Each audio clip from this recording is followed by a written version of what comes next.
وہابی کون لوگ ہیں؟ وہابی اور ایک عام مسلمان میں کیا فرق ہے؟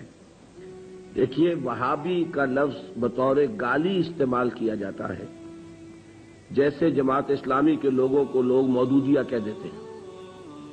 تو اول تو یہ لفظ کسی شکل میں بھی زبان پہ نہیں لانا چاہیے، کبھی استعارتاً کسی شخص کو معین کر کے نہیں کہنا چاہیے کہ وہ وہابی ہے۔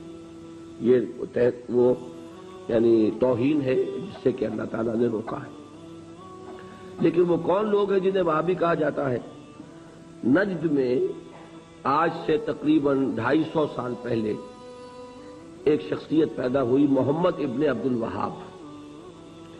انہوں نے دین کی خدمت کی، دین کی اصلاح کا کام کیا، جو بھی مسلمانوں میں غلط چیزیں رائج تھیں، مشرکانہ اعتقادات، بدعات، ان کا قلع قبا کیا اور ایک تحریک شروع کی۔ اس کا پھر ان معاہدہ ہو گیا آل سعود کے ساتھ کہ آل سعود ایک ابھرتا ہوا قبیلہ تھا یہ، تو ان دونوں کا معاہدہ یہ ہو گیا کہ ہم مل جل کر کام کرتے ہیں، اگر حکومت کو ہم قائم کر لیں تو اس کی حکومت، اس کا انتظام جو ہے دنیاوی، وہ آل سعود کے پاس رہے گا، اور اس کے دینی معاملات جو ہیں وہ آل شیخ کہلاتے ہیں، وہ اب شیخ محمد بن عبد الوہاب کے خاندان کے پاس۔ اس طرح یہ سعودی ڈائنیسٹی شروع ہوئی۔ پہلے نجد میں حکومت بنی، پھر انہوں نے حجاز کو بھی فتح کر لیا، تو حرمین شریفین بھی انہی کے زیر انتظام آ گئے۔ تو یہ جو ایک سلسلہ چلا ہے، تو اب ان میں محمد ابن عبد الوہاب رحمۃ اللہ علیہ نے جہاں بہت اچھے کام کیے، وہاں ایک پہلو ایسا بھی تھا جس پہ اختلاف پیدا ہوا۔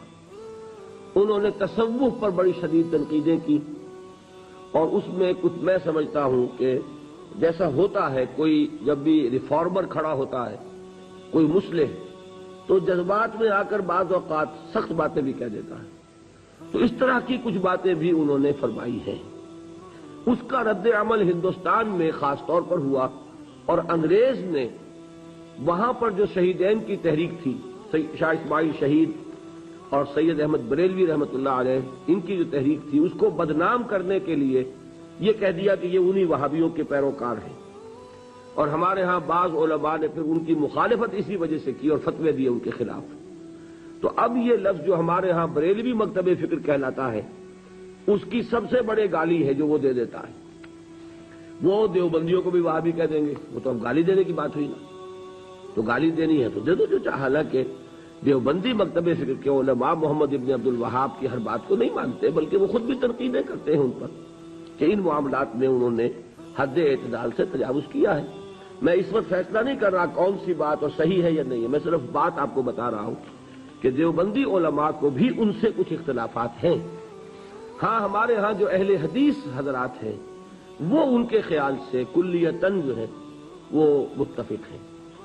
اب ہمارے ہاں کیا ہوتا ہے کہ جس کو بھی بدنام کرنا ہو عوام کی نگاہوں میں، اسے کہہ دو وہابی ہے۔ اس کا ایک لطیفہ بھی بیان ہوتا ہے، جبکہ ہندو بھی تھے، اور ہمارے پاکستان میں کہتے ہیں کہ ایک جگہ پر کوئی بنیا تھا، وہ مولوی صاحب جو تھے وہ اس سے سودا لیتے رہتے تھے قرض پر۔ ایک موقع پہ آ کے بنیے نے کہہ دیا کہ مولوی صاحب اب آپ کو میں سودا مزید نہیں دوں گا، پہلا حساب چکا دیجیے۔ تو انہوں نے واعظ میں کہہ دیا کہ فلاں شخص سے شنکر لال سے اب سودا نہ لو مسلمانوں، وہ وہابی ہو گیا۔ لوگوں نے اس کا بائیکاٹ کر دیا، تو اس نے ہاتھ جوڑ دیا آ کر۔ تو وہابی اس معنی میں اب گالی کے طور پر لفظ استعمال ہو رہا ہے۔